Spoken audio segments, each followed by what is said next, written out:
Hey YouTube, sorry I haven't done a video in quite a while. I've been a bit busy with training, moving around. Um, Basically, I just want to do a video about nuclear winter. Something that I've heard that term a lot, but I really didn't understand what it meant when I started researching it. In light of everything that's happening in the Middle East and in the Ukraine, I know I've done videos before stating that Russia will join up with the Arab world and attack Israel, and that will be the beginning of the tribulation. A lot of people said that I was wrong and that I don't know what I'm talking about, and you can see it happening now. I mean, I'm not saying the situation in the Ukraine is going to immediately turn into something very bad, but you can see the sides lining up. Roughly it'll be like Axis versus Allies, Western Europe, America, Canada, Australia, England versus China, Russia, North Korea, Venezuela, Iran, maybe Turkey, uh, Cuba, and you can just see it lining up. You can see that there's a Cold War going on, and if you talk to people, I met a guy that's a refugee here in Thailand from Syria. He's from Hans, and he escaped there. He said his whole city has been destroyed, basically 90% of it. And I asked him like, why? What's going on? Because honestly, I really don't know too much about it.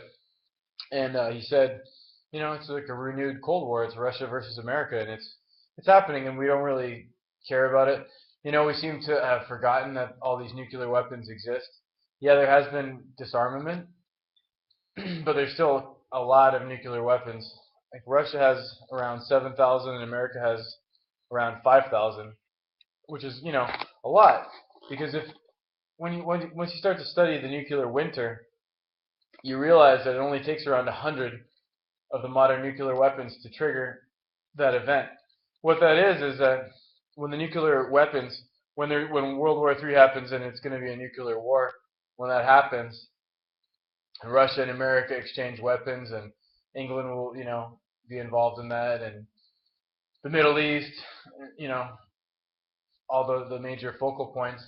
When that happens and the major cities get destroyed, what will happen is that just imagine everything that's in those cities, all the plastics, the wood, the petrochemical factories, the refineries that get hit, all that smoke and dust is going to get sucked up into the stratosphere. From the initial blast, and then it'll get warmed by the sun, and it gets sucked up into the stratosphere, where it can't get taken down by the rain. It's above the rain level, and it can stay. They figure it can stay up there for up to 10 years. And immediately the temperature, especially in the northern hemisphere, is going to drop by like between 20 to 40 degrees Celsius. So obviously, all the crops are going to die. On top of that, all the infrastructure is going to be gone. There won't be any gas, electricity. So, you're really looking at an apocalyptic scenario, and it talks about that in the Bible. It says that in the end times the sun will be darkened, and with that is going to come famine, disease, cannibalism. It's like the problems that we're having now, the economic problems that we're having, are going to be nothing once that starts. And you can just see it lining up. I'm not saying it's right now, but it could easily happen within the next couple of years. I don't know if initially it'll start with land wars, and then, there's a lot of scenarios, and there's a lot of good movies that you can watch, and I'm going to link to them. The best one that I saw was called on the Eighth Day. It's a British documentary about what will happen, in a nuclear war, and it's very depressing. And it's like I said, it seems like people have forgotten all about that. That's hanging over our head, the nuclear weapons. I guess most people are just in denial. It seems like in the 80s, people were a lot more cognizant of what was going on and don't realize that humans are crazy. I don't know why they would even produce those weapons in the first place. Anyways, and then the other one is called uh, Threads, and the other one is called The Day After, which is a pretty good one. It's an American one. Um, yeah, so and not only will it affect it will also affect the southern hemisphere, but not as much. But basically, it'll create like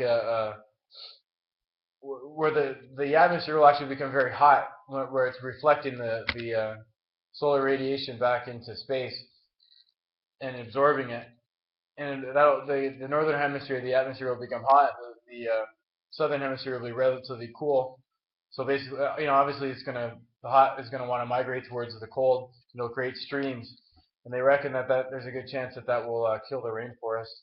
You know, basically, it'll be the end of life on this planet as we know it. There's no winner to a nuclear war, but it just seems that people are insane, and it's gonna happen eventually. So I don't know. If it was me, I definitely wouldn't want to be living in America or Canada or Northern Europe.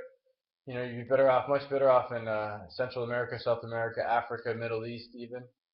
From the climate maps that they were showing, it didn't seem as though the Middle East would be affected by it quite as much as a lot of the other places.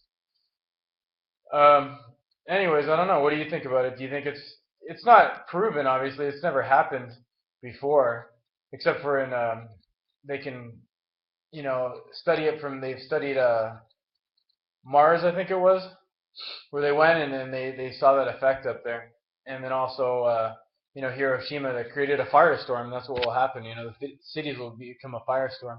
They'll send all that up into the atmosphere, and then also they could compare it to huge volcanic eruptions that have happened before that have affected the weather patterns, where they've looked back into the past and seen that it had major long-lasting effects, and that was nothing compared to what a nuclear war would be, even a small one. So I don't know. What do you think about it? Do you think it's possible? Would it be something that you would prepare for? And is it a likely scenario that we will enter into nuclear war? I mean, you can see it ratcheting up. At least I can, if you look at it, the scenario honestly. Well, thanks.